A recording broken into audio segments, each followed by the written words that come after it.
Hadithi ya kweli ni Nairobi. Kijana sitakwambia wametoka wapi, lakini wameoana tu, baada ya mwaka mmoja wamepata mtoto. Na wametafuta maid. Mama ya mvulana akaenda huko, hakuambia hata wanaenda. Jioni tu wakiwa pale mlango na kuangalia ni yule mama. How are you watoto wangu? Mzuri mama, karibu sana. You are welcome. Akaribishwa pale, kaonyeshwa pale pa kulala. Na ndivyo akauliza mke ya kijana, mnajisaidia wapi? Naambiwa mama, tunajisaidia hapa. Hii ni haja kubwa na haja ndogo. Akauliza mke wa kijana, hamna choo nyingine? Hatuna. Mimi siwezi kukalia ile choo kijana yangu anakalia. Kai, hamna choo ya shimo hapa? Akaambiwa mama, tuko ngorofa namba 4. Si Nairobi. Ngorofa namba 4 kuna shimo, choo ya shimo. Akaambiwa mama, choo ndio hii, watu wote watatumia. Siwezi kutumia choo ya kijana yangu. Mama atatumia nini? Akawa baada kutumia choo anaenda hapo nje. Yaani anatoa hiyo kitu yake hapo nje. Hawezi kujoka choo hiyo, maana ni ya kijana yake. Mama, umeenda kuvunja nyumba hii mapema hivi? Anyway, msana wa kazi ndiye anatoa ile chofu. Ameanza kulalamika. Kijana, mke ya kijana kaenda kwa kijana mume wake, my husband, zungumza na mama, mwambie atumie choo. Maana sasa hata nyumba yaisikia vile inanuka. Mume akamuuliza, you mean you don't love my mother? Mama yangu kwanza ananuka mavi, unamwambia yani hivi ndivyo naangalia mama yangu? Si hivyo my husband. Nyumba ndio hii. Hata msichana karibu atoroke, maana afanye hiyo. Zungumza na mama, ni mke kama wewe, mwelewane. Kuzungumzia mama ni mgumu. Siwezi ukalia choo ya kijana yangu. You know what happened? Yule msichana ya yule mama akaenda kazini, akaomba ruhusa. Kapewa ruhusa 1 week. Akaja akachukua mbebe na kwenda nyumbani ushago. Mwanaume si ameenda kazi. Kwani jioni mama yake ameenda choo mara 3 hapo nje. Saa 2, saa 8 na saa 11. Mzigo ni hivi. Inanuka. Akaingia. Harufu mbaya hii.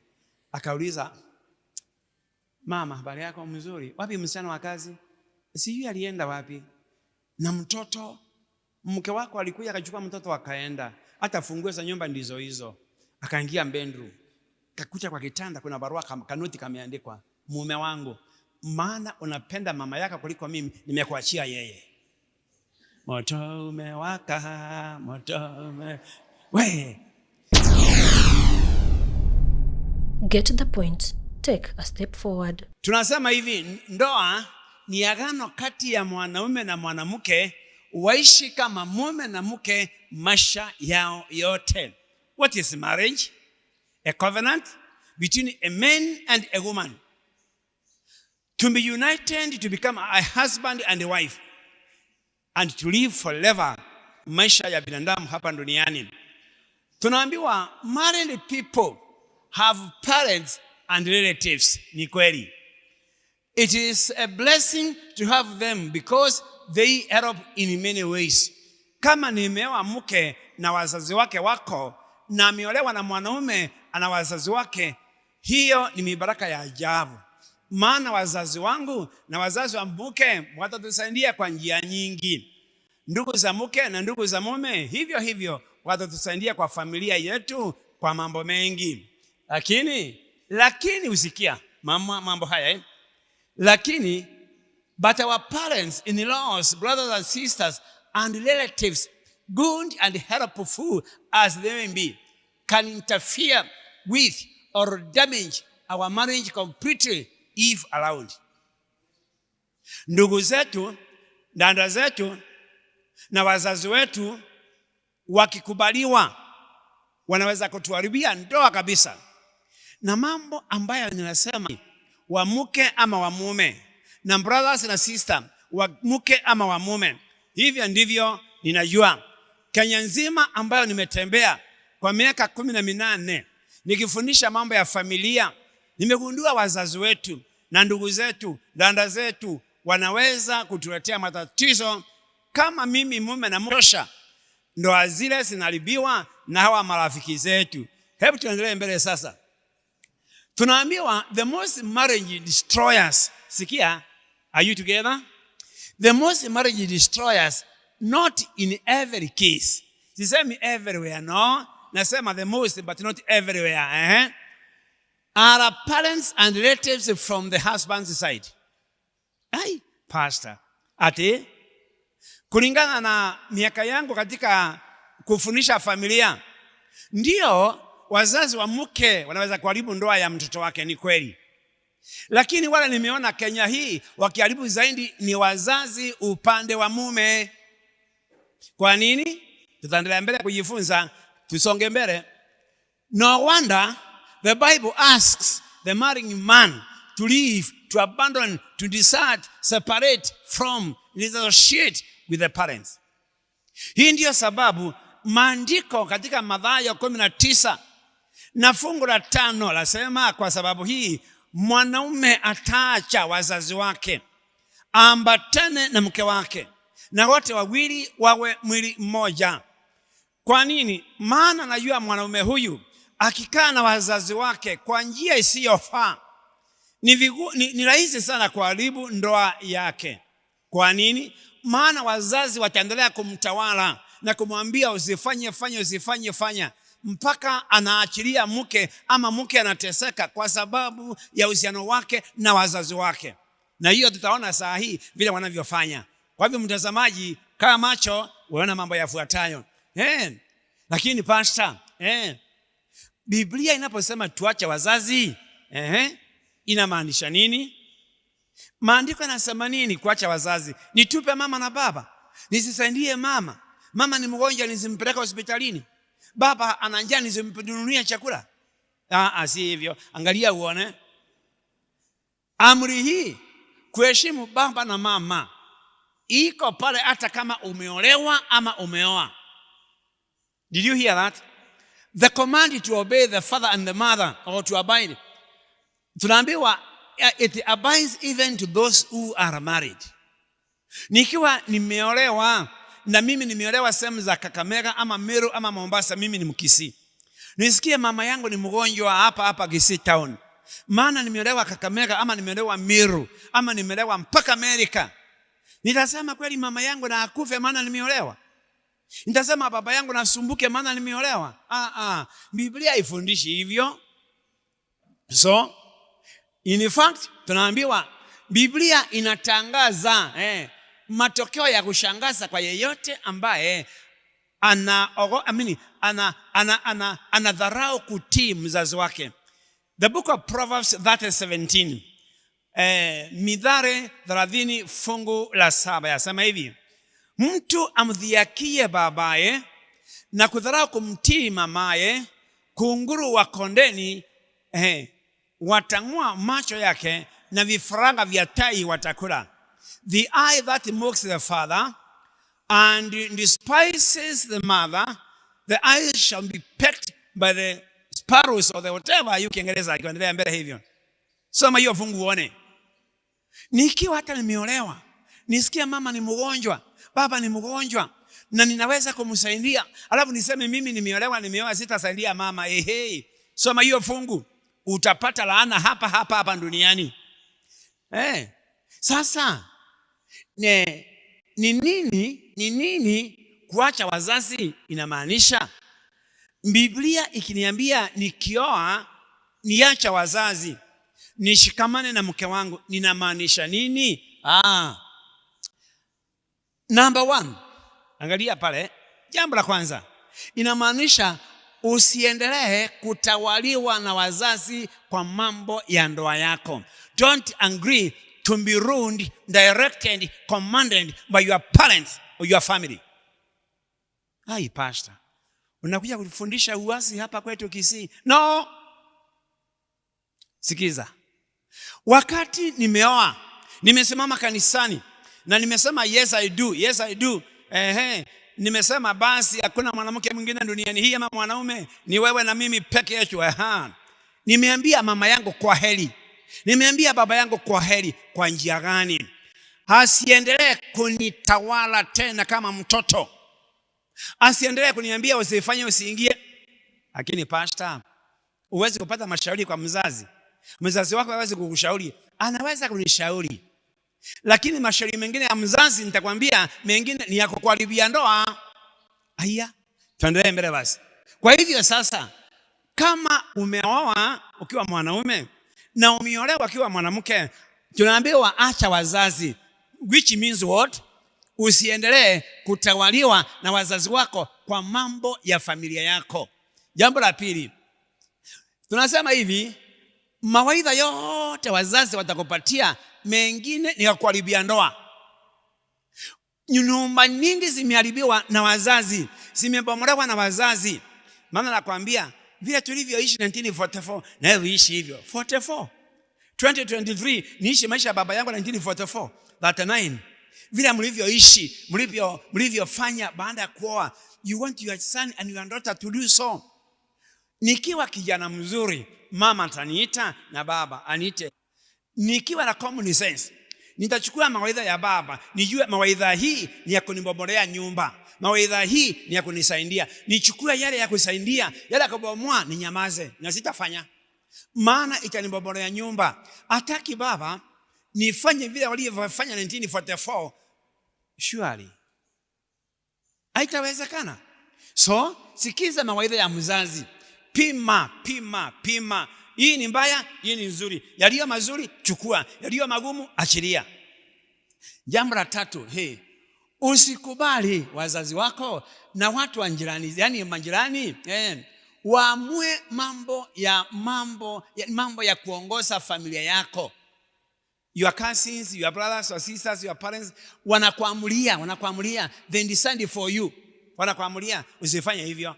Kama ni mimi siwezi fanya, kama mimi siwezi kufanya. Sikiza, ni mawaidha, lakini akikwambia ufuate uamuzi wao, be careful.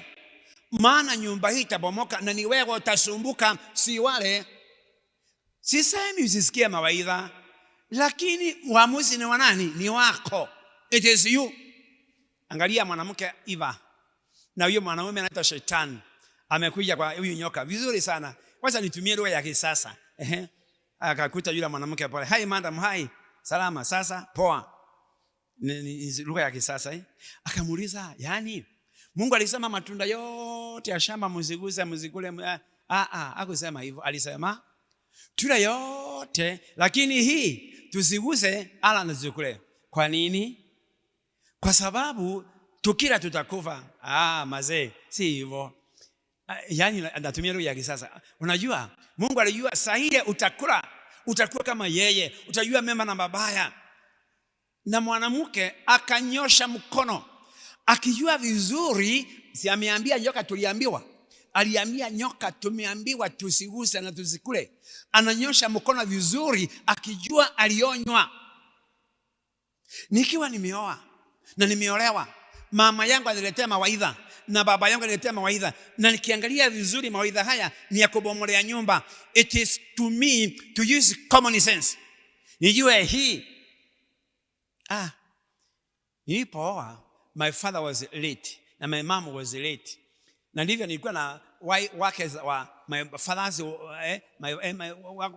my father's brothers uncles. Nilioa ni April, nikaenda Nairobi. On a Sunday, on Tuesday tukaja Nairobi. Mpaka December. When December nikarudi nyumbani kule kwetu Meru. Auntie moja, the wife of my father's brother, kanita, "My son, how are you doing?" "Salama mom." "Mnaendaje na mke?" "Mzuri." "Mbona ulichukua mke Nairobi?" Sikiza hiyo lugha. "Mbona ulipeleka mke Nairobi?" Nikamwambia, "Maana nafanya kazi Nairobi na huko ndio Nairobi tunafanya kazi na yeye." "Hapana, mke apelekangu hivyo. Acha mke hapa alime shamba." Alime shamba. Mke atembe yangu naye. Mawaidha masi mawaidha. Ni mawaidha. Ni mawaidha. Those are advices. Lakini how are they? Destructive. Niacha mke wangu Meru, tena akae peke yake, mke mchanga, sababu ya utamaduni wetu ati mke aendangu naye. Sikiza wazazi, na ninyi wazazi mko hapa, mawaidha mengine mnapatia vijana wenu kwa ndoa ya kubomoa. Lakini lawama si kwako mzazi. Wewe mwanaume amua, tumia common sense. Mambo haya baba na mama wananiambia itafaulu kweli? Haya, tuendelee mbele. Wazazi nao wanabomoa nyumba zetu kwa njia tatu. Look at this one.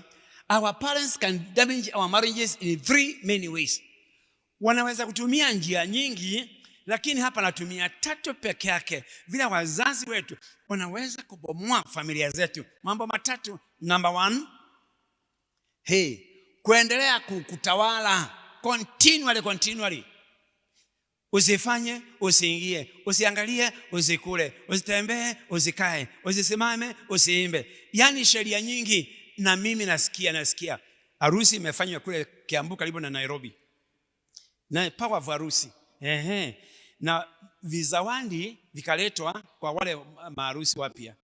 Wazazi wa msichana wakaleta kang'ombe kama mwanaume, emero kao, lakini emori. Angekuwa mama mzuri ni kutuita sisi wawili, atuambia watoto wangu nataka niwapatie zawadi ya viti, tukubali sisi wawili. Lakini anakuja kwa binti yake, anachukua viti vyangu anaenda navyo, kaambia mke wake, sikiza, go home, bring my chairs. Enda kwa mama, mwambie sitaki hizi viti, I need my chair. Mama na baba, it is serious. Na si wasichana peke yao, hata wavulana wanatawaliwa na mama. Kwanza wavulana ndio wabaya zaidi. Mama huyu anakutawala kijana, unaendelea kutesa mke wako because of your mother. Ndio hii. Angalia point number 2. Point number 2 ni nini? Continued demanding for money despite you have 500 hapo, niwekea 800, una 2000. Jamani, kisi ni matatizo, niko aso. Mama ya baba, ya mama naye, mama ya mke hivyo anatumana tu, my daughter, nitumie. Wakati unaitisha pesa continually from your children, you are bringing them stress, unapatia matatizo. Kwa mfano, nitoe mfano very serious hapa. Wewe na mume mmebarikiwa na watoto 7, 8, 9, 10. Mtoto wa kwanza amepata degree, ameajiriwa mwalimu ndani. Sasa maana wewe umesoma, nimekuachia ndugu zako uelimishe. Nimekuachia ndugu zako, aliye Nyamururu Girls, aliye Kamagambo High, aliye Kiabonyoru ni wapi? Kule Nyamira kuna shule kwa Mlimani juu, Kiabonyoru. Unaniwekelea mzigo ya kulea watoto wote. I have been married. Mke wangu ata survive namna gani? Na jambo hili ndilo linavunja nyumba za wazazi wa vijana wengi, even here in Kisii. Maana wewe mzazi ulizaa bila mpango. Kijana huyu amebarikiwa ndio, by the way, anataka kusaidia. Lakini ataweza watoto 4, 5. Did you have a plan for them? Kwa nini unavunja nyumba ya huyu kijana? Kwa hivyo mke wake haoni mshahara. Mama wangu, pesa sina pesa. Ziko wapi? You see. Ndoa hiyo haitasi wanavunja. Na mostly wazazi wa matatizo ni wazazi wa mvulana. The parents of the boy. Maana ndio walizaa mvulana huyu kama msichana kuzaliwa. Huyu msichana kwao kuna shinda pia. Msichana huyu anajaribu kusaidia watu wa kwao, lakini mume anasema no. Use this point. Number 3, this is serious. Ni mzazi moja kwenda na kukaa kwa wale vijana wameoana. Unahama hapa all the way to Meru, all the way to Kakamega, all the way to Malindi, kukaa kwa nyumba ya watoto wenu walioana, mostly to your son. Si vibaya kutembelea vijana, kwani ni vibaya? Endo waone, wapelekee zawadi, maembe, matunda, njugu karanga, linogu chinza kama mbele marulano gaki, wapelekee. For how long? 1 week, 2 weeks, na kukaa kwa nyumba yao. Even before they are connected, wawe kitu kimoja. Wewe ni hadithi ya kweli ni Nairobi. Kijana, sitakwambia wametoka wapi, lakini wameoana tu, baada ya mwaka mmoja wamepata mtoto. Na wametafuta maid. Mama ya mvulana akaenda huko, hakuambia hata wanaenda. Jioni tu wakiwa pale mlango na kuangalia, ni yule mama. How are you, watoto wangu? Mzuri mama, karibu sana. You are welcome. Akaribishwa pale, kaonyeshwa pale pa kulala. Na ndivyo akauliza mke ya kijana, mnajisaidia wapi? Naambiwa mama, tunajisaidia hapa. Hii ni haja kubwa na haja ndogo. Akauliza mke wa kijana, hamna choo nyingine? Hatuna. Mimi siwezi kukalia ile choo kijana yangu anakalia. Kai, hamna choo ya shimo hapa? Akaambiwa mama, tuko ngorofa namba 4 chini Nairobi. Ngorofa namba 4 kuna choo ya shimo. Akaambiwa mama, choo ndio hii, watu wote watatumia. Siwezi kutumia choo ya kijana yangu. Mama atatumia nini? Akawa baada kutumia choo anaenda hapo nje. Yaani anatoa hiyo kitu yake hapo nje. Hawezi kujoka choo hiyo, maana ni ya kijana yake. Mama, umeenda kuvunja nyumba hii mapema hivi? Anyway, msana wa kazi ndiye anatoa ile chofu. Ameanza kulalamika. Kijana, mke ya kijana kaenda kwa kijana mume wake, my husband. Zungumza na mama, mwambie atumie choo. Maana sasa hata nyumba yaisikia vile inanuka. Mume akamuuliza, you mean you don't love my mother? Mama yangu kwanza ananuka mavi, unamwambia yani hivi ndivyo naangalia mama yangu? Si hivyo my husband. Nyumba ndio hii. Hata msichana karibu atoroke, maana afanye hiyo. Zungumza na mama, ni mke kama wewe, mwelewane. Kuzungumzia mama ni mgumu. Siwezi ukalia choo ya kijana yangu. You know what happened? Yule msichana ya yule mama akaenda kazini, akaomba ruhusa. Kapewa ruhusa 1 week. Akaja akachukua mbebe na kwenda nyumbani ushago. Mwanaume si ameenda kazi. Kwani jioni mama yake ameenda choo mara 3 hapo nje. Saa 2, saa 8 na saa 11. Mzigo ni hivi. Inanuka. Akaingia. Harufu mbaya hii. Akauliza, mama, habari yako mzuri? Wapi msichana wa kazi? Sijui alienda wapi. Na mtoto, mke wako alikuja akachukua mtoto akaenda. Hata funguo za nyumba ndizo hizo. Akaingia bedroom. Kakuta kwa kitanda kuna barua kanoti kameandikwa, mume wangu, maana unapenda mama yako kuliko mimi, nimekuachia yeye. Moto umewaka, Sasa mwanaume macho yakafunguka. Akaona giza. Akaenda kwa mama yake. Sasa wewe mama, umekuja kutusumbua kwa nini? Kwa nini kumwambia mapema? Kuna wanaume ambao they are not the face their mothers. 2018, si jana tu, nikiwa ofisini pale kwa VOP, napata simu, Pastor Njagi. Where are you? Ofisini. Nije nikuone, wewe ni nani? Huwezi kujua kina mama wa Nairobi, lakini mimi ni mshiriki. Akaja pale, amaketi pale, dakika 2 akaanza kulia. Sasa ni nini mama nalia kwa ofisi yangu ni nini?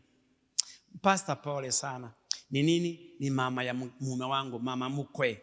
Mama mkwe anafanya 1 2 3 4. Akafungua uso wake. Amechapwa hapa na mama ya mume. Kidonda kiko hapa. Then nikamuuliza, sasa mama, unataka nifanye nini? Mama mkwe. Akaniambia, pastor, shida yangu ile kubwa sana si mama mkwe, ni mume wangu, my husband. Mama yake ananitusi. Mama yake ananiita malaya mbele ya my husband. Na hakuna siku moja mume wangu amezungumzia mama yake juu ya mimi. Some of you young men here, mumeoa hivyo ndivyo mnafanya.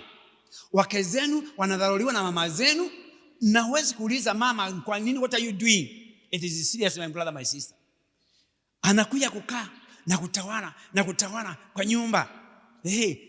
Still another example. Mama mwingine amekuja kwa nyumba fulani Nairobi hiyo. Nimekaa Nairobi miaka mingi sana. Ameenda kwa nyumba ya kijana ambaye ameoa tu kama miaka 2 3 iliyopita. Ndipo akaonyesha, mama, utalala hapa. Sawa. Usiku wa manane, mume na mke, yani kijana wake na mke wake wakaanza kuombana kama maisha ya ndoa tu. Kwa nini unanifanyia hivi? Mama kasikia akiwa bedroom. Si analala the other bedroom. Mama kaamuka kakaa kwa kitanda. Asikia ile story ya Saddam Hussein and George Bush, the other room. Wewe mume wangu una affair na wake wengine. Baba. Ndipo yule mama akasema, nyamazeni huko. Anyway, sawa, wakanyamaza. Asubuhi kuamka, anaanza kuvamia mke wa kijana. Anamuuliza, what were you telling my son? Ulikuwa unauliza nini kijana yangu? Hiko ni kukosa adabu kwa mume. My friend, mama, hivyo ndivyo umeenda kufanya nyumba ya wengine. Wazazi kama hawa wanavunja nyumba. Ndio hii kwenda kukaa kwao, alafu naenda kusikiza mambo yao. Tuendelee mbele tu, sitakupa mifano mingi sana. Ndugu zetu, hatua ya 3. Ndugu zetu na dada zetu nao pamoja na watu majirani wa kwetu wanaokaa pamoja nasi wanaweza kutuharibia ndoa. They can also damage our marriage.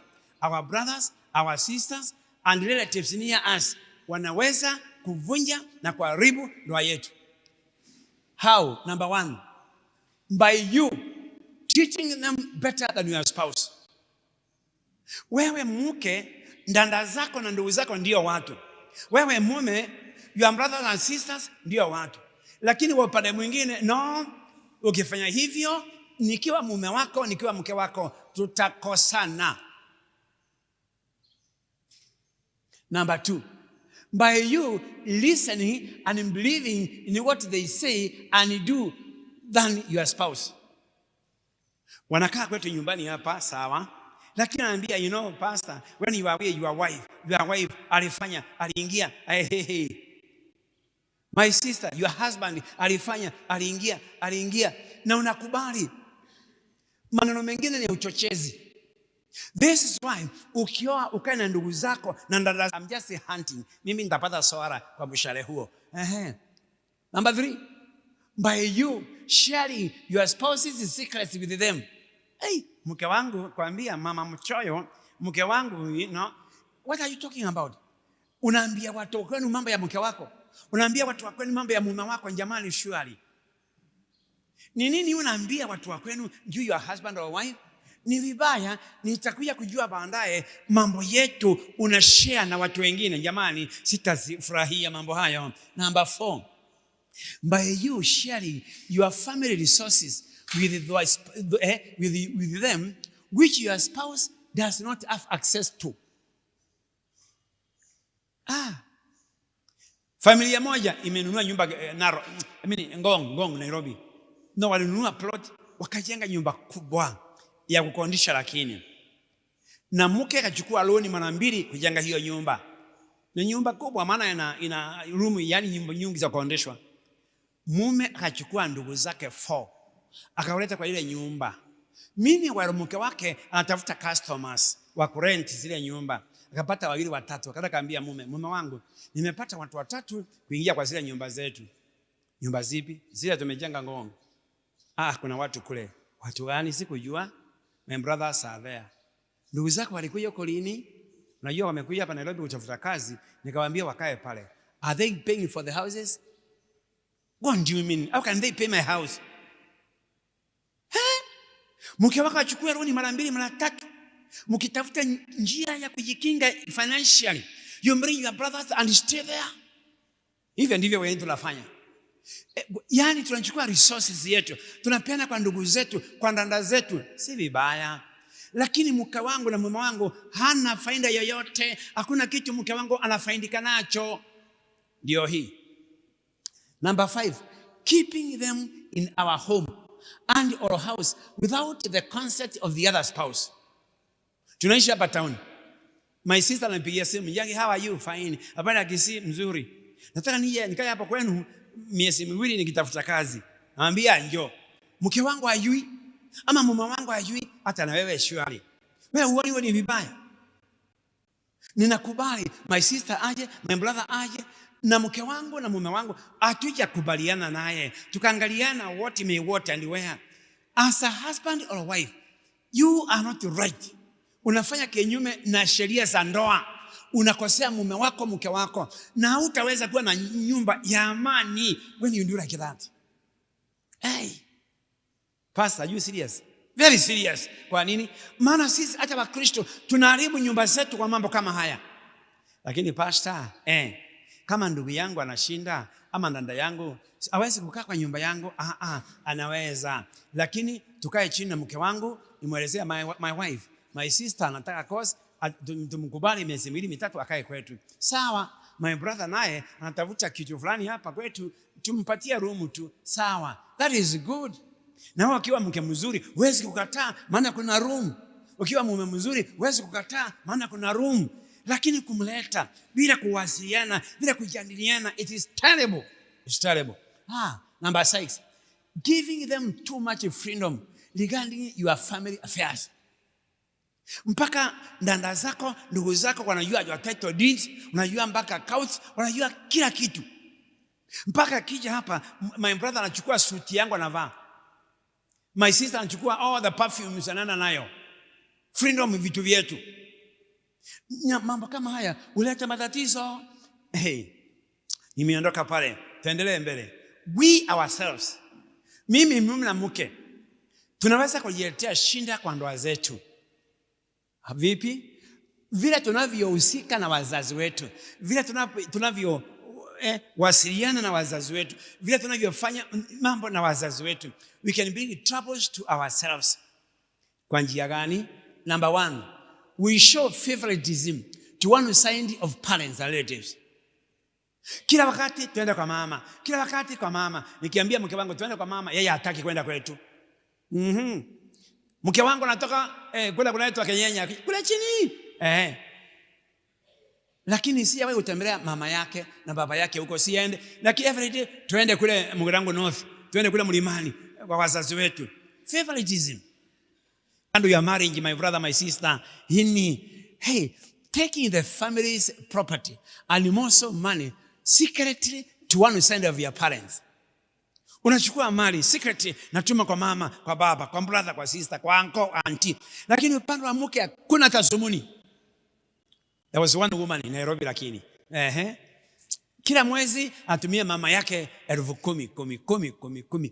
Mama ya mke akasum wanaketi chini wote wawili wanapanga nitumiwe pesa. Na kila wakati mume anamuuliza mama mke wangu, pesa zimeisha, nimenunua sukuma, nimenunua maziwa lala. One day mama ya mke wakakutana na mume wa msichana yake. Kwa soko. My son, thank you so much. Sio pesa mnanitumianga 10,000 kila mwezi na shukuru. Hello? Umesikia?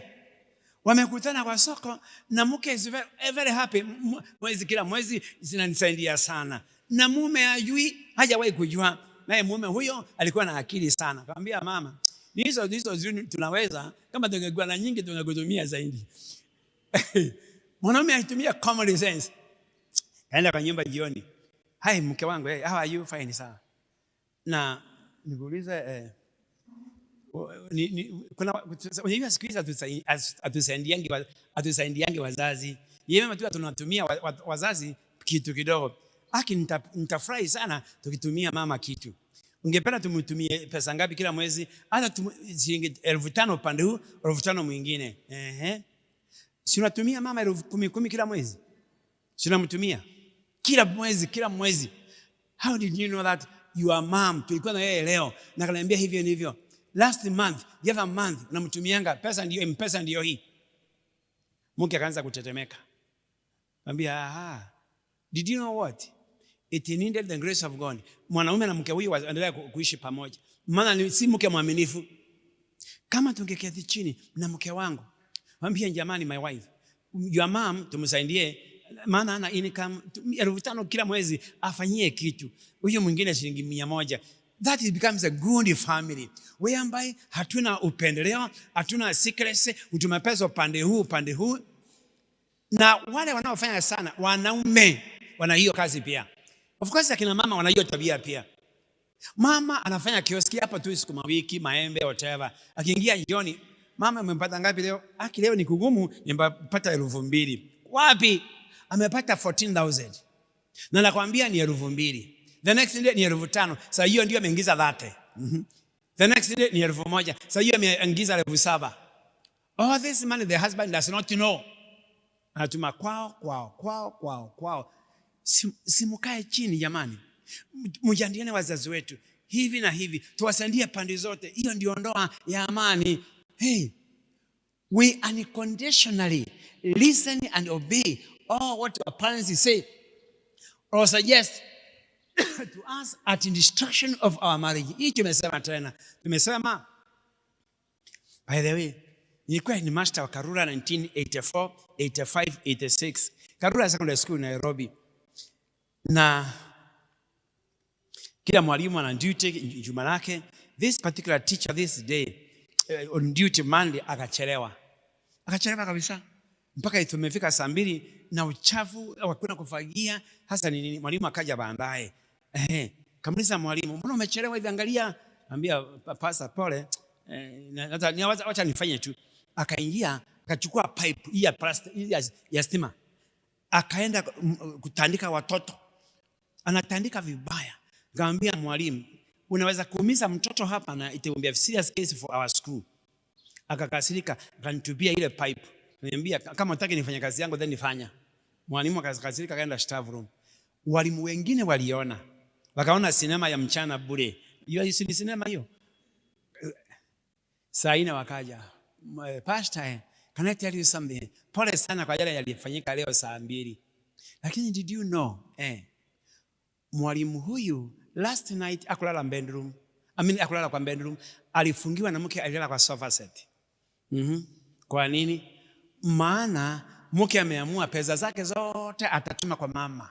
Mama ndiye anatawala mke wake. Na mke naye sasa kawa sasa mume hawezi kumwambia anything because mama amemtawala. And I tell you something, after 2 years they divorced for life. Na mume akawa mke mwingine. Wazazi tukitawala watoto wetu kwa ndoa, hiyo ndoa haitasimama, haitasurvive. Na wewe msichana, na wewe mvulana, unakubali kutawaliwa na mzazi wako, ukwambia kila kitu. Hiyo tumesema tena na tena, itakuvunjia nyumba. Tuendelee mbele tuone and what else next. What may lead one spouse, hebu sikia that one. What may lead one spouse to have a negative attitude to the other spouse's parents? Ni nini inaweza kufanya nikawa na chuki na wazazi wa au na chuki na wazazi wangu? What can make it ifanyike hivi in our marriage? What can make that to happen? Mambo mengi. Number 1. Before number 1, the problems he or she experienced at the time of marriage and wedding, preparations and ceremony. Vile wazazi wao walinitesa wakati wa harusi, matatizo. Especially mwanaume, vile wazazi wa msichana walinifanyia. Na hapa kwenu Waadventista wa Sabato, wake wengine wanateswa na vijana because of the problems they experience in wedding days. Matatizo. Leta hii. Demanding ambazo hasina msingi. Si kijana alikataa kuleta, hamukumwambia siku ya mwisho leta mbuzi, mzee kobe, kinyamnyonge, nkuru, kitebora mato, na they are not there. Unamwambia therefore hakuna. Sinimeenda harusi kule Kirinyaga. Imagine naenda kusimamia, si kufunga, naenda kusimamia harusi. Tukafika, watu wamekuja. And then wow, mazawandi, makapati, vitanda vimeletwa vizuri sana. Nikafika pale saa 4. Nikakuta kama kuna makundi. Kaambiwa pastor. Haya basi nikaenda kwa msichana. How are you? Fine. Harusi ni aje? Pastor, mimi si kama naolewa leo. Kwa nini? Mambo mengine nimepata, information nimepewa, si kama ni sawa. Haya. Mwanaume ni hivi. Vipi mwanaume? Pastor, ni vizuri amekuja. Mambo ambayo nasikia hapa si mazuri. Can I tell you? Haikufanyika. Hii chakula yote ilikuwa imepikwa, tukala chakula bure tukarudi. Why? Pressure iliyowekwa. Mwanaume alienda kaambiwa, saa hii lete hii. Na ndivyo akauliza, kwa nini hamkuniambia mapema nilete? Kwa nini hapa kwetu atuitishangi mapema? Tunaitizanga that day of wedding. Hata na wewe tumia common sense. Uniulize ng'ombe za hiyo nitatoa wapi? Uniulize 10,000 za hiyo ziko wapi? Hawakuoana na mwanaume akapata mke mwingine, msichana mke mwingine. That is serious. Wazazi, siku ya harusi msisumbue. Harusi inafungwa kanisani basi hamtaki kulilisi msichana. You know what? Nikiwa kijana I can leave that girl niende vingine na nitapata mke mwingine. Na wao nawaambia mujiandae mapema. Ukiambiwa lete mzee kobe, tafuta mzee kobe mapema, pelekea baba mkwe. Leta wheelbarrow, tafuta wheelbarrow mapema, pelekea baba mkwe. Na wewe kijana become responsible. Na wazazi wa mtoto na ninyi mkijua hivyo, andaeni mambo hayo mapema. So kunakuwa na shinda pande zote mbili, za wenye kuoa na wenye kupeana msichana. So the point is, matatizo ambayo napata siku ya harusi yawezekana nikachukia wazazi wale ama wazazi wale wengine. Number 2, one side of the parents not fully accepting the sons or daughters' spouse. What is that? Mimi ni mzazi, kijana yangu anaoa msichana from Nyabururu. Na hatutaki wasichana wa huko, hatutaki wasichana wa huko kabisa kabisa kabisa. Lakini kijana amenisikia, msichana huyu atatupenda? No. Msichana huyu ataona sisi ni wazazi wake? No. Lakini mimi ni mwanaume sasa. Na wapi hapa tu hapa. Kibirigo si mbali sana. Sini hapa tu Hey, you know what? Wazazi wangu wanapenda yule msichana sana, lakini wazazi wa msichana hawanipende mimi kijana. Unaolewa na nani binti yangu? Yule muumiro ambaye ana kipara, yule wote. Sasa tumeona sisi tunapendana, lakini roho yangu kwa wazazi wake imeenda low because wazazi hawa they don't love me. This is what I'm talking about. Upande moja ya wazazi inachukia mpendwa wa mtoto wao. Hiyo inaleta matatizo in their marriage. Angalia this one. An open manifestation of hatred to your spouse by parents of one side. In other words, wewe mwenyewe unajua wazazi wangu hawapendi mke wangu. Sasa ni mimi, wazazi wangu hawapendi mke wazazi. Akishikamana na mke wake na wote wawili wawe kitu kimoja. Evil talk of those parents about the spouse of their son or their daughter. Kijana yetu alioa Kinyamnyonge. Mtoto wetu alioa Mzee Kobe. Mtoto wetu aliolewa na Msongaleli. Wazazi wa mke wangu ndio, yani wazazi wa mke wangu ndio wananizungumzia vibaya mimi. Vile mimi ni mbaya, nikawa binti yao. Nikijua hivyo, I will have problems with them. Ama sisi wazazi wa mvulana tunazungumzia vibaya yule msichana. Tunasema no, si vizuri. And don't care attitude of those parents to the sons or daughters' spouse. Yani mke wangu akonjeke, wazazi hawamjali, hata kumtembelea hospitalini hakuna, kumsaidia na sumuni nduru hakuna. Are you hearing me? Yani nimeoa lakini wazazi wangu hawezi kusaidia mke wangu. Na wazazi wa mke, mimi mume wa msichana yao, hawezi kuniuliza, kunisaidia kwa vyovyote. For example, mimi siko, mke wangu amepata mimba, of course, yani mimba yangu na karibu kuzaa, lakini siko wakati kujifungua.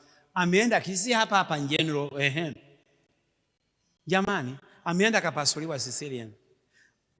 Akiwa na ushinda ya tumbo, anakuja hapa. Unaona hii don't care attitude. Na hii inafanyika on both sides. Wazazi wa kike anafanya hivi, they have no caring empathy kunisaidia wakati mimi siko, saidia mke wangu, mume wangu, na mimi kweli nitawapenda, na mimi kweli what do I do as a sinner? Wow, tuendelee mbele. How to handle our parents? We are finishing. How to handle our parents? This is good. Napenda sana hii nyama. How to handle our parents and relatives and in-laws? Simple. Number 1. Set your family laws and rules on your parents, in-laws and relatives and follow. Weka sheria zako. Wazazi wetu wazifanye hivi, ndugu zetu wazifanye hivi. Mimi na mke wangu tumekubaliana 1 2 3 4. Na msifanye hivyo, nakwambia mtakuwa na matatizo from your parents and relatives. Set rules. Hii na hii. Number 2, never practice favoritism. Hiyo tumesema again. Love all parents equally as much as possible. Usiwe na upendeleo upande moja ama mwingine. No. Never, if you buy 1 packet of njogo to the poor parents, must you do the same to the other parents? Maybe something else. Openly and without fear, discuss the problems brought to your marriage by your parents, you two. Wazazi wetu, mimi na mke wangu tukae chini tuzungumzie. Aniambia my husband, mama huyu, your mom, ndiye anatuingilia. Your dad, your brothers and sisters. My wife, your mom, your brother, your sister, your what? Let us face the issue together openly. That is marriage. The way you became naked to each other, become naked to your problems. Face them for you to become happy. That is marriage. Never handle parental issues from either side subjectively. What is that? Hiyo ni nini? Namaanisha, mke wangu ameniambia, my husband, unajua mama anatuingilia. You know, namwambia, well, I know you don't love my mother. I know that is to be subjective.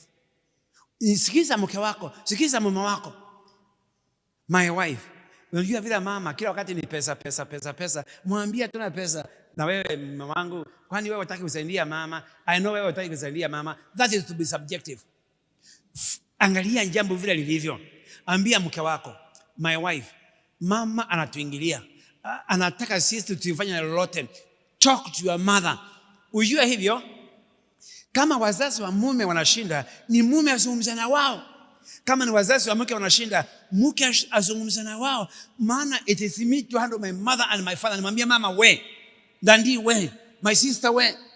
Si ati mke wangu azungumze na mama yangu when I'm there. It is me to face my mom. Lakini wanaume wengine waoga number 4. Hello? Hataki kuzungumza na mama yako, unamwambia ambia we mama, my wife, zungumza na mama, mnaelewana. Hakuna. It is you. You too as team must face the offending parents. Ni wazazi wangu, tunaenda mimi na mke wangu. Tuzungumza na wewe. Juu ya nini? Tuombe kwanza. Mama, 1 2 3 4. Unaingilia mke wangu vibaya wana mawe. Wewe baba na wewe kila wakati unaitisha pesa kwa mke wangu continually. This is wrong. Mimi sitaki hiyo mama na baba. We have also a family to care for. Si hata tuwasaidie wazazi, tunawasaidia. Kwanza our brother aliyanyabururu tunaelimisha. Yule mwingine kabokia kitu tunaelimisha. Huyu adia teachers college Kericho tunafundisha. Na mama ndiye huyu anataka pesa again. How do we survive as a young couple?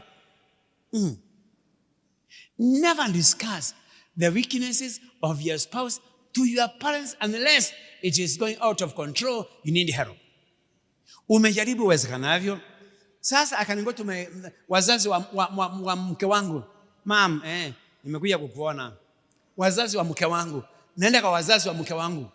Mom, na dadi, tunashinda na mke wangu. Shinda gani? 1 2 3 4. Sasa nataka wazazi mtuzungumzie sisi wawili. Na mama njoo hapa nini? Mimi ninashinda. Mama unaingilia mke wangu na mnota we. Wana mawe. Na wewe baba 1 2 3 4. That is how we face parents. Lakini ukiambia wewe uzungumze na wazazi peke yako, kutakuwa kila wakati negativity every side. Become open to your parents. Kama si hivyo utapata shida all the time. Then honesty and openly let all parents know how much help you can give to them and what you cannot afford. Your brothers are 4. Moja Kericho Teachers College. Moja amechukua parallel degree ya medicine Maseno University. Unajua parallel medicine pesa ngapi? Yule mwingine Migori Teachers College. Na wazazi wakamwambia chukua wote, elimisha wote. As a young person, ambia baba yako, baba, I can only take the man in Kericho nimwelimishe. Na baba kuuliza, na wale wengine nitafanya nini? Usiuliza hivyo lakini nitakuuliza in my heart. Uliza ukipangaji. Na ninyi wazazi mko hapa. Matatizo mengi yanaletwa na sisi. Maana hatujali watoto wetu. Kama mtoto mzuri, na wawili wangoje. Kama si hivyo, look for another means. I am be open to you. Si nitese mke wangu, mtese mume wangu kwa sababu ya mambo I cannot afford. Always remember that your spouse takes the first priority in your heart and in life, and life next to God. But never, times never, plus never. Did you hear that? But never, times never, plus never. Your parents or relatives. Mimi na mke wangu one flesh. Mimi na mama yangu never one flesh. Mimi na mtoto wangu never one flesh. Mimi na mume wangu one flesh. Sio baba na mama. It is me and my husband one flesh. Me and my wife one flesh. Wengine wote they are by the way. Do you hear that? They are by the way. Even mother and father, yes. Na wasaidia kama wazazi, not as one flesh. Let me ask you. Mke wangu ameenda hospitalini maternity, anahitaji 5,000. Na nina only 5,000. Mama yangu yuko hospitali kule Nyanchwa, anahitaji 5,000. Nilipia nani? Niambie. Mama yangu. Ate nini? Ate? Both. Ni juice. I'm going to pay for my wife. Kwa nini? My mother and other sons and daughters wagharimie. Why? Because mke wangu kule nani ataenda kumlipia mbilo kule? It is only me as a husband. Mama kule hospitali ni my cousin, ni my sister, ni my brother, ni my sister. Wachangie. Na baadaye na mimi si ati nadharau mama na baba, no, mtachangia. Lakini kwanza my wife out. Genuinely and sincerely pray for those offending you. Wazazi hawa wanawakwaza. Wazazi hawa wanakuumiza. Waombe. Forgive them from your heart and give them the best you can afford. Wasamee. Na ukiwasamee, wapatie all you can. Money, support, assistance, food, as much as you can. Usiwadharau, usiwachukie, lakini be careful kwa ndoa yako. As much as possible, depending on your financial ability, your health, your family situation and condition, and where you and your spouse, and where you, where is that? And where you and your parents live, plan to visit both sides of those parents once every year or once after 2 years. Ikiwezekana watembelee wazazi, lakini kama mko America haitawezekana every year. Lakini parents are just from here hapa tu hapa kamera hapa tu Kenya Nyamira hapa tu tunawatembelea. This is what I'm talking about. Lakini depending on your ability, depending on where you are, your station ya kifamilia, uwezo wa finances, usiwadharau wazazi, watembelee, watafurahi. Remember the problems many marriages experience come especially either from the wife, the husband, or both. Not from parents, no, from the husband or the wife or both. Outside influence may contribute, but it can succeed only when either of the two of you or both accept or give them room to influence you. Matatizo ya familia yetu inaingia wakati mimi kama mume nimekubali. Mimi kama mke nimemwambia no, my brothers and sisters, tunaingiliwa kwa sababu tumekubali kuingiliwa. Familia yetu iingiliwe. Tunasema be careful, be careful, be careful. If you want happy marriages and families, handle your parents, in-laws, relatives, and family-friendly friends very wisely. Use your common sense, and then peace be with you, with your family. Bye, bye, bye. See you. Amen. My friends, it has been long. Let me tell you something. Familia, we can succeed only if we handle the issue of families well. God bless you so much. Mungu awape neema, awasaidie. Rekebisha. Familia yako itasimama vizuri. God bless you so much in Jesus' name. Get the point. Take a step forward.